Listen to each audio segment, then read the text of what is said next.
साल है 2015।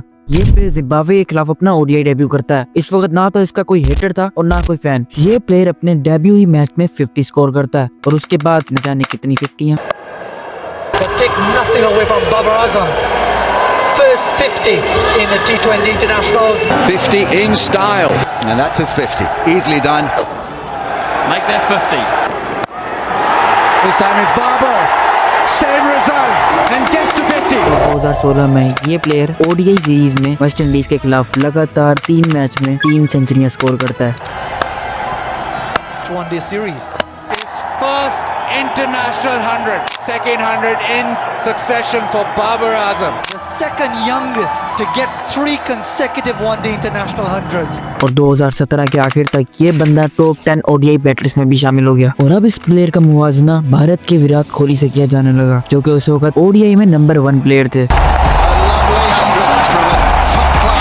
लेकिन 2021 में ये प्लेयर विराट से नंबर 1 ओडीआई पोजीशन छीनकर खुद ओडीआई का नंबर 1 बैट्समैन बन जाता है। ये प्लेयर टीवी पर पहली मर्तबा एक बाल पिकर के तौर पर नजर आया था, पर अब ये प्लेयर पाकिस्तान के हर एक मैच में नजर आता है। The skipper, Babar Azam.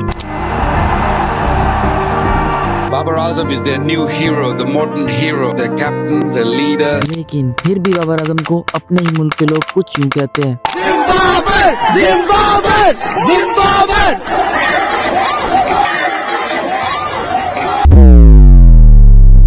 कोई शर्म कर लो है और तेरी T20 की जगह नहीं बढ़नी। तू वापस लौट जा, वापस लौट जा।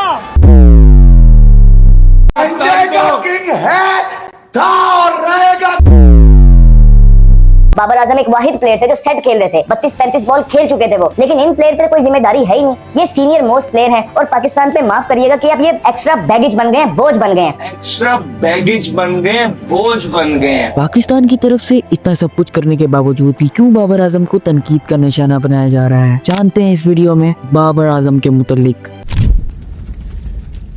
ये बात है 15 अक्टूबर 1994 की, जब लाहौर में आजम सिद्दीक के घर एक बेटा पैदा होता है। उसका नाम बाबर आजम रखा जाता है। बाबर आजम का सपना पाकिस्तान के लिए इंटरनेशनल क्रिकेट खेलना था। बाबर आजम के वालिद फाइनेंशियली इतने स्ट्रॉन्ग नहीं थे, लेकिन फिर भी वो अपने बेटे को फुल सपोर्ट करते हैं। पैसे न होने की वजह से कभी बेटा खाना खाता या फिर कभी बाप। एक बंदे के खाने के पैसे हुआ करते थे, तो वो मैं ले आता था, इसको मैं देता था। तो उसने कहा पापा आपने खा लिया है? मैं कहा हाँ बेटा मैंने खा लिया। ये मैं इससे झूठ बोलता था, ये मुझसे झूठ बोलता था। फिर ये झूठ बोलता था कि पापा मैंने बारी लेनी अंदर जाके, तो ये मैं आधा खाता हूँ आधा छोड़। तो ये वक्त हम नहीं भूले। बाबर आजम अपनी क्लब क्रिकेट में काफी अच्छी परफॉर्मेंस देते हैं और इसी परफॉर्मेंस के चलते उन्हें अंडर 19 खेलने का चांस मिलता है। वो 2012 के अंडर 19 वर्ल्ड कप में शानदार बैटिंग करते हैं। Babar Azam second top most scorer होते हैं। फिर आता है 2015। ये वो साल था जब बाबर पाकिस्तान की तरफ से अपना ओडीआई डेब्यू करते हैं और वो अपनी पहले ही ओडीआई में जिम्बाब्वे के खिलाफ 50 स्कोर करते हैं। और इससे अगली 2 सीरीज इंग्लैंड और न्यूजीलैंड के खिलाफ बाबर आजम को शामिल कर लिया जाता है। वो इंग्लैंड के खिलाफ 4 मैचेस की सीरीज में 139 रन स्कोर करते हैं, जिसमें एक 50 भी शामिल थी। 50 in style. और इससे अगली सीरीज न्यूजीलैंड के खिलाफ बाबर आजम 145 रन स्कोर करते हैं, जिनमें 2 50 शामिल थी और वो इस सीरीज के लीडिंग स्कोरर भी होते हैं। साल 2016 7 सितंबर को बाबर आजम अपना इंग्लैंड के खिलाफ T20 डेब्यू करते हैं और इस सीरीज में बाबर आजम कुछ खास खेल नहीं पेश कर पाते, लेकिन इससे अगली सीरीज ओडीआई में बाबर आजम वेस्ट इंडीज के खिलाफ रिकॉर्ड ब्रेकिंग बारी खेलते हैं।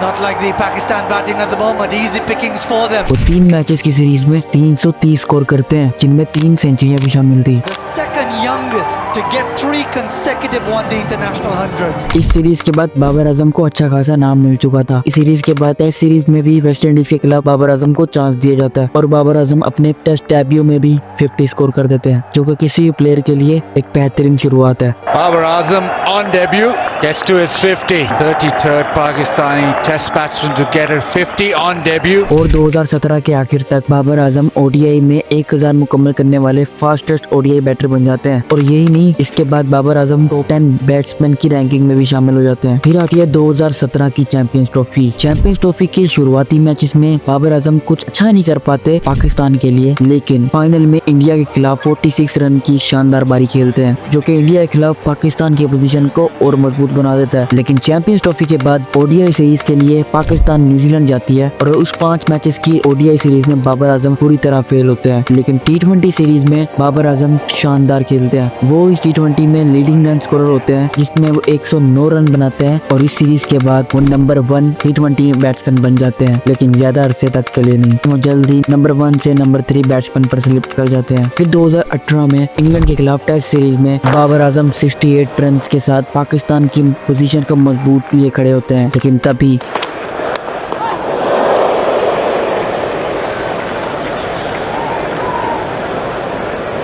बेन स्टोक की एक बॉल आकर उनके बाजू से टकराती है, जिसकी वजह से बाबर आजम अनफॉर्चुनेटली इंजर्ड हो जाते हैं और उनको गेम छोड़ के जाना पड़ता है। लेकिन बाबर आजम 2018 के आखिर तक जिम्बाब्वे के खिलाफ अपना कमबैक करते हैं। वो 5 मैचेस की ओडीआई सीरीज में 1 सेंचुरी भी स्कोर करते हैं। इसके बाद बाबर आजम न्यूजीलैंड के खिलाफ टेस्ट सीरीज में भी अपनी फर्स्ट सेंचुरी स्कोर करते हैं। Here he goes, and there she is. First century of his career, he finally does it. Babar Azam. फिर आता है 2019 का क्रिकेट वर्ल्ड कप। ये वो वर्ल्ड कप है जिसमें बहुत से खिलाड़ी रिटायर हो रहे थे और बहुत से खिलाड़ी अपना नाम बना रहे थे और उनमें से एक बाबर आजम भी थे। बाबर आजम को क्रिकेट में अब एक अच्छा खासा नाम मिल चुका था क्योंकि उनकी कंसिस्टेंटली परफॉर्मेंस की वजह से एक अच्छा बैटर माना जा रहा था। बाबर आजम अपना फर्स्ट वर्ल्ड कप डेब्यू करते हैं वेस्ट इंडीज के खिलाफ। उस मैच में बाबर आजम बुरी तरह नाकाम होते हैं, लेकिन बाबर आजम इंग्लैंड और साउथ अफ्रीका के खिलाफ 2 हाफ सेंचुरियां स्कोर करते हैं। Very hard for it. It's his second in this tournament. और उससे अगला मैच न्यूजीलैंड के खिलाफ गेम चेंजिंग बारी खेलते हैं। वो न्यूजीलैंड के खिलाफ 1 सेंचुरी भी स्कोर करते हैं। Here we go! What a century from Babar Azam under pressure. Century score करके ओडीआई में पाकिस्तान की तरफ से 3000 रन मुकम्मल करने वाले पहले खिलाड़ी बन जाते हैं। और इससे अगले 2 मैचेस अफगानिस्तान के खिलाफ 45 रन की बारी खेलते हैं और बांग्लादेश के खिलाफ 96 रन की बारी खेलते हैं। Brilliant shot. This is what we talk about. We talk about Babar Azam. इस वर्ल्ड कप के बाद श्रीलंका पाकिस्तान का दौरा करती है टी20 और ओडीआई सीरीज के लिए। ओडीआई में भी बाबर आजम एक बेहतरीन इनिंग खेलते हैं। On the gap, he will find the fence, and that is 100 for Babar Azam. He'll raise his bat. What a knock, what a player. 11th ODI ton for him. लेकिन टी20 में पाकिस्तान बुरी तरह फ्लॉप होती है, batting और bowling में भी। Edge and taken. Brilliant. Bowl him. Mohammad Amir. Man there, that's the और वो सीरीज पाकिस्तान श्रीलंका से हार जाती है। इसकी वजह से सरफराज अहमद को कप्तानी से हटा दिया जाता है और बाबर आजम को पाकिस्तान का नया टी20 कैप्टन मुकर्रर कर दिया जाता है। कप्तान सरफराज की छुट्टी हो गई, बाबर आजम ने गद्दी संभाल ली है। वनडे में सरफराज की जगह कौन लेगा इसका ऐलान बाद में किया जाएगा। इसके बाद पाकिस्तान क्रिकेट टीम टी20 सीरीज के लिए ऑस्ट्रेलिया जाती है और वहाँ बाबर आजम अपनी बैटिंग से तो अच्छी कारकर्दगी देते हैं, लेकिन अपनी कप्तानी की तरफ से नहीं। वो सीरीज पाकिस्तान हार जाती है। इसके बाद बांग्लादेश पाकिस्तान का दौरा करती है 2 टी20 सीरीज के लिए और पाकिस्तान बाबर आजम की कप्तानी में ये टी20 सीरीज जीत जाता है। और इसी तरह बाबर आजम मुसलसल अपनी कप्तानी में परफॉर्मेंस के साथ साथ अपनी टीम में भी बेहतरी लाते हैं और 2020 के आखिर तक उन्हें टेस्ट टीम का भी कप्तान बना दिया जाता है। अहम खबर से आपको आगाह करेंगे। कौमी टेस्ट क्रिकेट टीम के कप्तान अजहर अली कप्तानी से दस्तबरदार। पाकिस्तान क्रिकेट बोर्ड के मुताबिक बाबर आजम को कौमी टेस्ट क्रिकेट टीम का कप्तान मुकर्रर कर दिया गया है। बाबर आजम अब तीनों फॉर्मेट्स के लिए पाकिस्तान क्रिकेट टीम के कप्तान बन गए हैं। फिर आता है साल 2021। बाबर आजम की क़यादत में पाकिस्तान 3 ओडीआई मैचेस की सीरीज के लिए साउथ अफ्रीका का दौरा करती है और इस सीरीज के दौरान बाबर आजम अपनी 13 सेंचुरी स्कोर करके नंबर 1 ओडीआई बैट्समैन बन जाते हैं। This has been a remarkable knock. Has painted a wonderful picture today. Babar Azam 1300. Pakistan cricket के लिए एक बड़ा एजाज। कप्तान बाबर आजम वनडे में दुनिया के नंबर 1 बल्लेबाज बन गए हैं।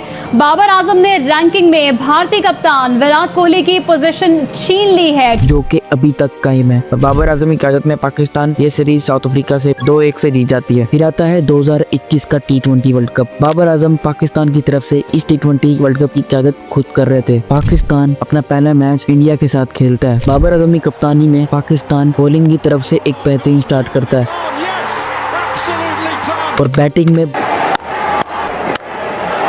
Right, he's got all the one. They needed that, and it's just cleared the boundary for 6. और बाबर आजम की क़यादत में पाकिस्तान पहली मर्तबा इंडिया को वर्ल्ड कप में हराने में कामयाब हो जाता है। Charging back for the second. This could be the moment. This is the moment. And all of Pakistan will celebrate, as will these these two young men out there. They're a wonderful opening partnership. और इस T20 world cup के दौरान बाबर आजम एक बार फिर T20 के number 1 batsman बन जाते हैं। कौमी क्रिकेट टीम के कप्तान बाबर आजम को वर्ल्ड कप में शानदार कारकर्दगी का सिला मिल गया। बाबर आजम एक बार फिर T20 रैंकिंग के नंबर 1 बैट्समैन बन गए। और ये सफर यूं रुकता नहीं है। पाकिस्तान अपने ग्रुप स्टेजेस के अगले सारे मैच जीतकर T20 वर्ल्ड कप के सेमीफाइनल में जगह बना लेता है, लेकिन बदकिस्मती से पाकिस्तान सेमीफाइनल हार जाता है। फिर आता है 2022। ये वो साल था जिसमें पाकिस्तान क्रिकेट अपने पीक पे थी। इस साल में 3 टीमें पाकिस्तान का दौरा करती हैं। पहली ODI सीरीज पाकिस्तान की वेस्ट इंडीज के साथ होती है। बाबर आजम की क़यादत में पाकिस्तान 3-0 से वेस्ट इंडीज को शिकस्त दे देता है और इस सीरीज में बाबर आजम की एक शानदार सेंचुरी भी शामिल थी।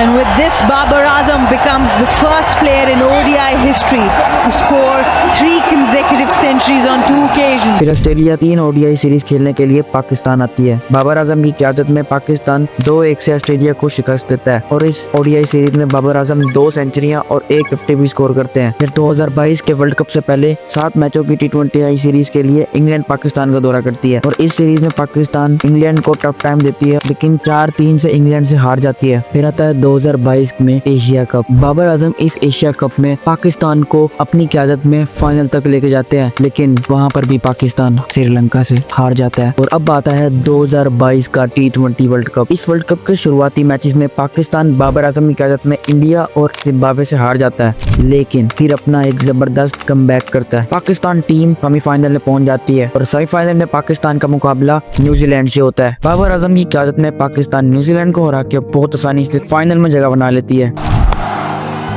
Down the ground, and that is it.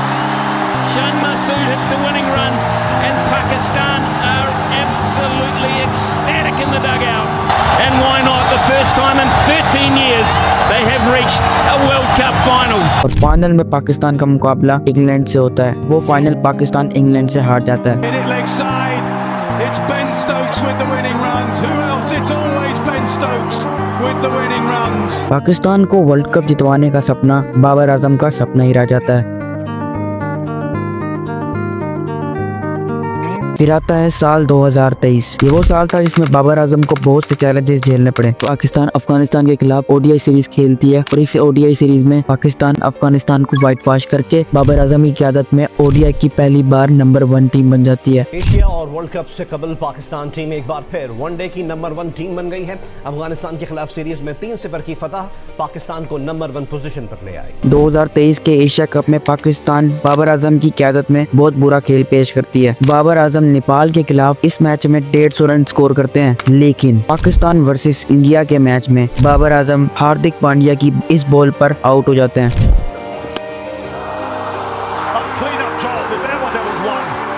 और यहाँ से बाबर आजम का डाउनफॉल शुरू हो जाता है। बाबर आजम की क़यादत में पाकिस्तान एशिया कप में ग्रुप स्टेजेस से ही बाहर हो जाता है, जिसकी वजह से उन्हें काफी तनकीद का निशाना बना जाता है, स्पेशली बाबर आजम को। और फिर आता है 2023 का वर्ल्ड कप और इस वर्ल्ड कप में बाबर आजम एक अच्छी बारी खेलने में नाकाम रहते हैं और इनको फिर से तनकीद का निशाना बनाया जाता है, जिसके चलते उनसे उनकी कप्तानी छीन ली जाती है और शहीन को पाकिस्तान का नया कैप्टन मुकर्रर कर दिया जाता है। लेकिन नए चेयरमैन मोहसिन नकवी के आते उन्हें एक बार फिर पाकिस्तान की कप्तानी दे दी जाती है, सिवाय टेस्ट क्रिकेट के। और उससे पहले हम आपको ये बड़ी खबर दे रहे हैं कि PCB ने बाबर आजम को क्रिकेट टीम का कप्तान बना दिया है। और अब पाकिस्तान जाती है 2024 का T20 वर्ल्ड कप खेलने के लिए अमेरिका और बाबर आजम की क़यादत में पाकिस्तान USA जैसी छोटी टीम से हार जाती है।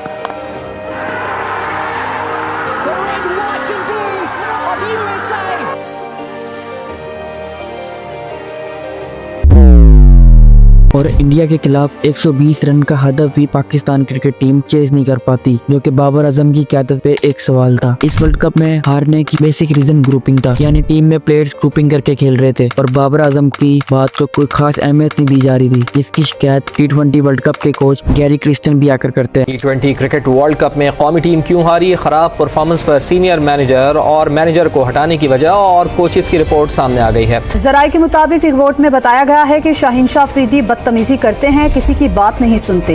रिपोर्ट में खिलाड़ियों की लॉबिंग का तस्करा भी किया गया। और 1 अक्टूबर 2024 को बाबर आजम अपनी T20 और ODI कप्तानी से भी रिजाइन दे देते हैं और आगे आने वाली इंग्लैंड की टेस्ट सीरीज में एक मैच खेलने के बाद बाबर आजम को टेस्ट सीरीज से ही बाहर कर दिया जाता है, जिसकी वजह वो मुसलसल टेस्ट क्रिकेट में फेल हो रहे थे, क्योंकि दिसंबर 2022 के बाद बाबर आजम ने टेस्ट सीरीज में एक भी 50 स्कोर नहीं की और अभी recent series Pakistan versus Zimbabwe में उन्हें टीम से ही ड्रॉप कर दिया गया है। बाबर आजम को तनकीद का निशाना ज्यादातर इस बात पे बनाया जाता है T20 में उनका स्ट्राइक रेट बहुत लो है। बाबर को एज ए कैप्टन कैसे? आप देख लें, जितना वो 2 साल में उसने कप्तानी किया, उसके पास कोई बड़ा सीनियर प्लेयर नहीं था जो उसको साथ साथ गाइड करे। आप स्टीवन स्मिथ की बात करते हैं ना, तो वो वॉटसन पॉन्टिंग के हाथों से आया। कोहली की आप बात करते हैं ना, वो धोनी के हाथों से आया। 7-8 साल उसके हाथों में। रूट की बात करते हैं तो लेस्टर कुक वगैरह थी। बाबर के साथ है कोई। सब्सक्राइब